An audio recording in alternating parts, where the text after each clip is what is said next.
Since the sad news of the Queen's death, the newly appointed King Charles III has been mourning in public alongside his family members.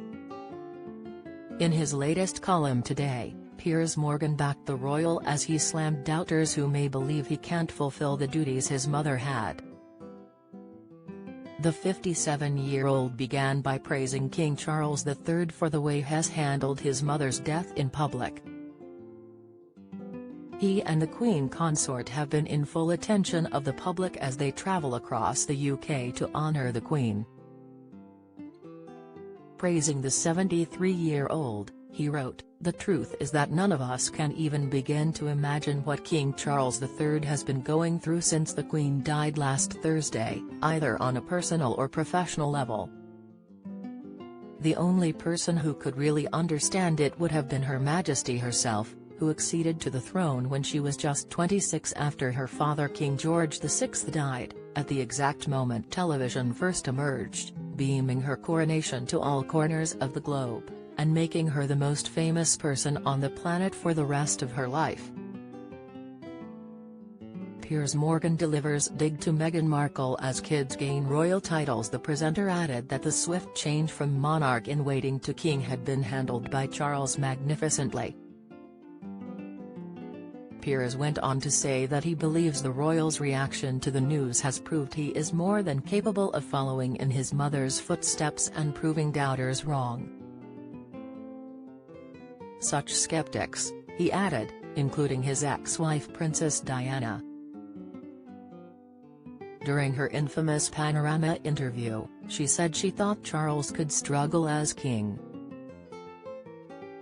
She said at the time, "Because I know the character, I would think that the top job, as I call it, would bring enormous limitations to him, and I don't know whether he could adapt to that." Piers said he had later asked Diana in private if she did really think he could do it. According to the former Good Morning Britain presenter, she replied, "I think he thinks he will, but I think he would be happier living in Tuscany or Provence, to be honest." Diana was wrong, all the doubters were wrong, he added to The Sun.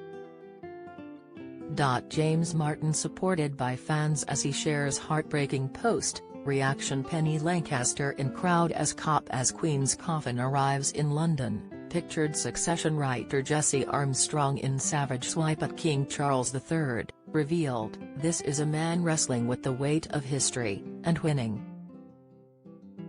Today, King Charles and the Queen consort travelled to Northern Ireland. He and Camilla put on a brave face as they went on to meet well-wishers in the County Down village. During his few hours in the country, he also held a private meeting with Northern Ireland Secretary Chris Heaton-Harris and senior representatives from Stormont's political parties. The royal couple then travelled into Belfast for a service in St Anne's Cathedral. Meanwhile, the Queen's coffin was transferred back to Buckingham Palace in London today. Fans gathered across the capital to witness the moment ahead of her funeral on Monday. The Queen's state funeral will take place at Westminster Abbey at 11 a.m.